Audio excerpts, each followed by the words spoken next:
You've heard this voice every Christmas of your life. You're a mean one, Mr. Grinch.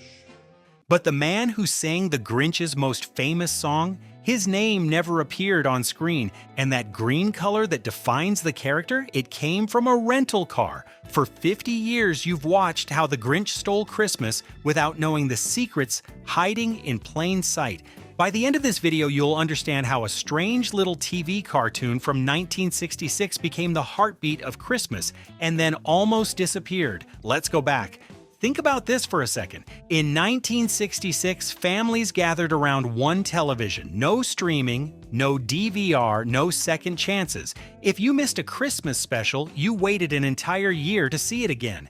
How the Grinch Stole Christmas premiered on December 18, 1966 on CBS, 26 minutes, one shot to get it right. And it worked. But here's what most people don't know. This wasn't just a successful TV special, it was a blueprint, a template that shaped every Christmas show that came after it. The Grinch created the golden age of holiday television in the 1970s. Then just as quickly, that era collapsed. Today, we're breaking down the rise and fall of the 1966 Grinch, the decisions that made it a classic, the secrets hidden in the animation, and the cultural shift that changed Christmas TV forever. This is the story behind your childhood. Before we dive in, do me a favor, hit that like button and subscribe. This channel is all about uncovering the hidden stories behind the shows and movies that shaped us. Turn on notifications so you don't miss the next deep dive. All right, let's start at the beginning. Here's the thing most people forget. Dr. Seuss didn't want this to happen. In 1966, Theodore Geisel, Dr. Seuss, was protective of his work. He'd seen other authors lose control of their characters on screen. He didn't trust television, but Chuck Jones convinced him. Chuck Jones, the man behind Bugs Bunny, Daffy Duck, and Roadrunner, a legend in animation. He promised Seuss he'd stay true to the book. And Seuss said yes. But there was a problem. The budget was tiny. CBS gave them just enough money to produce a half-hour special. No room for error, no time for reshoots. Jones had to make every frame count, so he borrowed techniques from his Warner Brothers days: limited animation, expressive character design, and timing that felt like a Looney Tunes short, but with heart. And then came the biggest decision of all. Boris Karloff, the man who played Frankenstein's monster, the voice of horror, Dr. Seuss, was terrified. He thought Karloff would make the Grinch too scary for kids, but Jones knew something Seuss didn't. Karloff's voice had warmth underneath the gravel. He could be menacing and vulnerable. So they cast him as both the narrator and the Grinch. Here's where it gets weird. To create the Grinch's voice, sound engineers mechanically removed the higher frequencies from Karloff's recordings. They made him sound rougher, meaner, more isolated. But when he narrated, they left his voice smooth and comforting. Same man, two completely different sounds, and it worked. Kids were scared of the Grinch, but trusted the narrator to guide them through the story. Now here's a secret that blows people's minds. The Grinch wasn't green in the original book. Dr. Seuss's illustrations were black and white with splashes of red. The Grinch had no defined color. So why is he green? Chuck Jones was driving around Washington and Baltimore, scouting locations and renting cars, and he kept getting the same ugly green rental car over and over. That green stuck in his head. And when it came time to choose the Grinch's color, Jones picked that exact shade. A rental car green, that's the Grinch you know.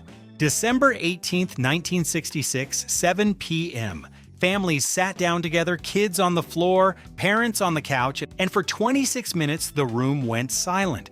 When the Who's started singing at the end, no presents, no decorations, just voices, parents cried. The next day, the reviews came in. Critics called it a masterpiece. CBS knew they had something special. But here's what nobody predicted. This one special would create an entire era of Christmas television. Now, let me ask you something. Who sang "You're a Mean One, Mr. Grinch"?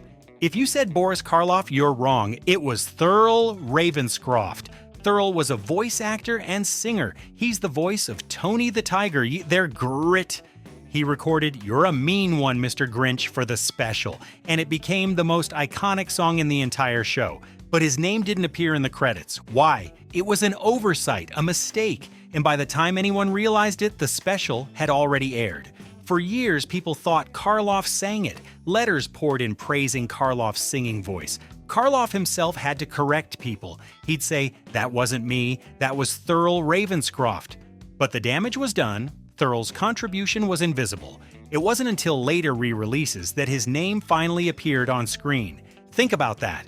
The most famous song from The Grinch, the one that defines the character, was sung by a man who got no credit. Here's something Dr. Seuss noticed right away.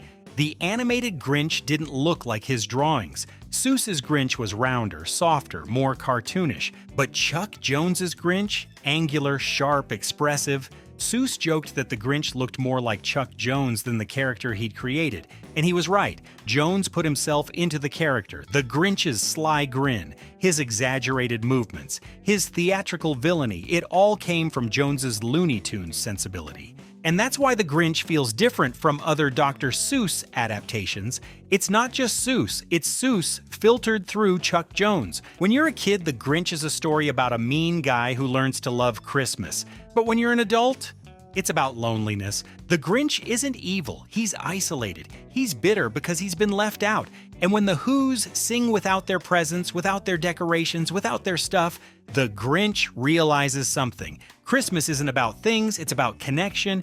That's a message that lands differently when you're older, when you felt left out, when you've struggled with loneliness during the holidays. The Grinch isn't a villain, he's all of us at our worst moments, and that's why the special still works.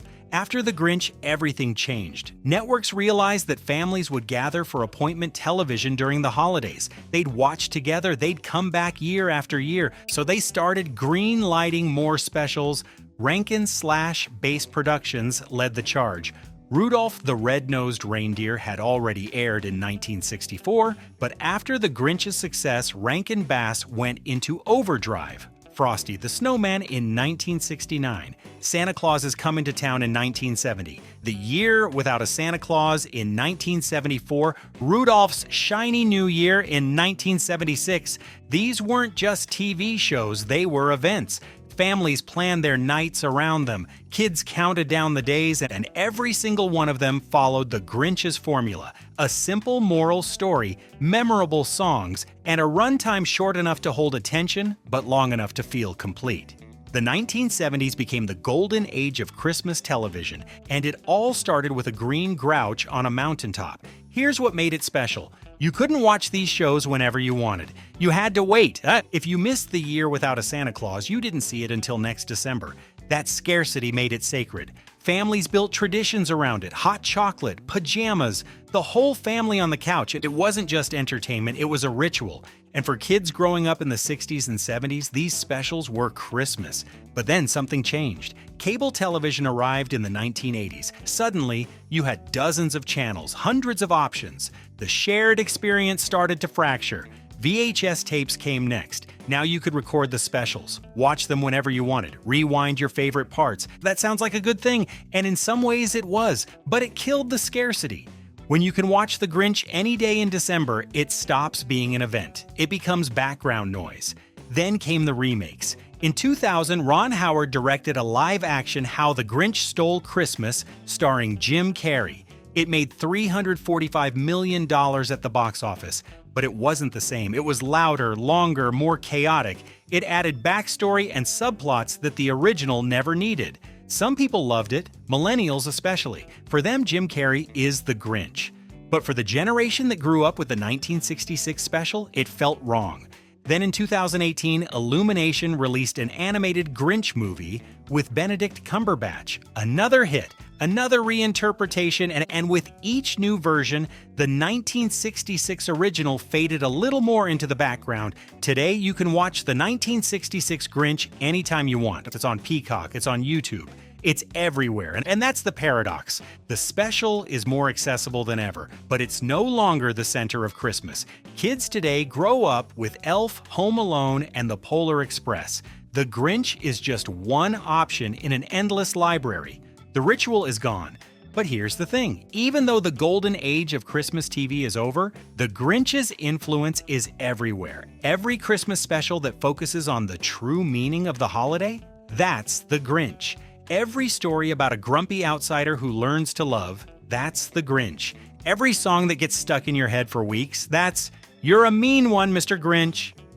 The 1966 special didn't just entertain a generation, it taught them what Christmas could mean, not presents, not decorations, connection. And that's why even today, people come back to the 1966 version. It's 26 minutes, no filler, no unnecessary subplots, just a simple story about a lonely creature who finds belonging. The animation is rough by today's standards, the pacing is slower, but it has something modern. Christmas movies don't sincerity, it believes in its message, and it trusts you to feel it. Here's something beautiful. Today, older adults, boomers and Gen X, are flocking to YouTube to relive these specials. They're watching reaction videos, deep dives, nostalgic countdowns. They're recreating the ritual in a new way, and they're sharing it with their kids and grandkids. The Grinch didn't die, it just moved. So here's what we learned. The 1966 How the Grinch Stole Christmas was a gamble, a small budget, a protective author, and a horror icon voicing a children's character, but Chuck Jones made it work. He created a special that defined Christmas television for a generation. It launched the golden age of holiday TV in the 1970s. Families gathered, kids waited all year, it was magic. Then cable, VHS, and streaming fractured that shared experience. The ritual faded, but the Grinch's heart, 3 sizes too small and then 3 sizes too big, still beats. Because the message is timeless. Christmas isn't about the stuff, it's about showing up, being together, singing even when everything's gone wrong. And maybe that's why we keep coming back. Not for nostalgia, but for the reminder.